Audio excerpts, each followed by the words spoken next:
Hello and welcome to Verified Live. We start with flooding described as the worst in nearly 100 years in Russia and Kazakhstan.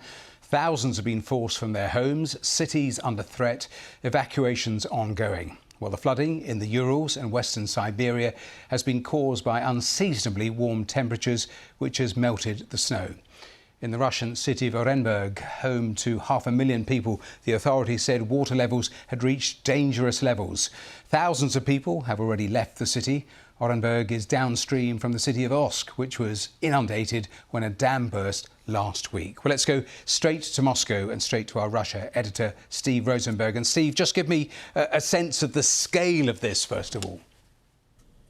Well, the first thing to say is that spring flooding is common, right, in Russia. When winter turns to spring and the snow melts, we see flooding, but nothing on this scale. I mean, and it's beyond Russia, right? You mentioned Kazakhstan. 97,000 people have been evacuated from the flood zone in Kazakhstan.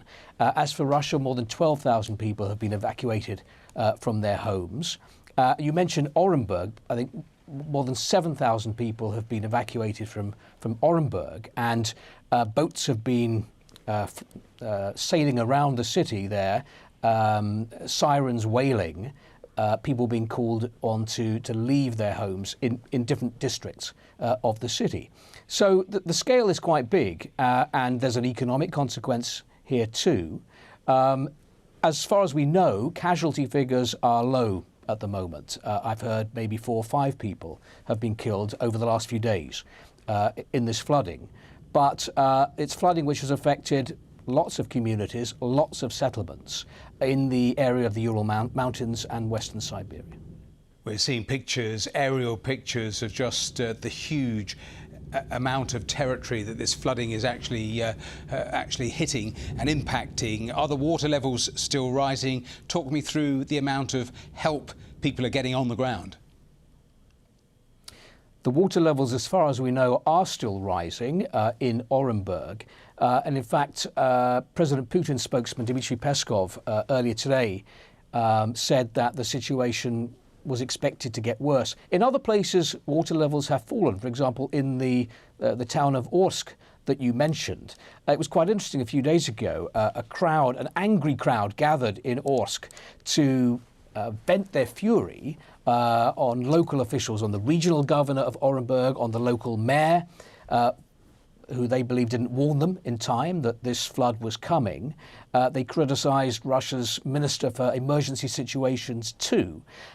They didn't criticise the Kremlin, which is quite interesting. They were actually chanting, "Putin, help us, Putin, help us," as if, you know, the president sitting in the Kremlin in Moscow was the good Tsar, according to Russian tradition, someone that they believe could actually help solve their problems, give them compensation, make things better. Exactly on that point with Vladimir Putin, has he said anything about this himself directly? We see him so vocal on international matters, the operation in Ukraine. What about something like this domestically, with people calling for him to step in? Have we heard from him at all? So the official message from the Kremlin is that Vladimir Putin is across this completely. He's being kept informed. He is dealing with the situation, coordinating the situation.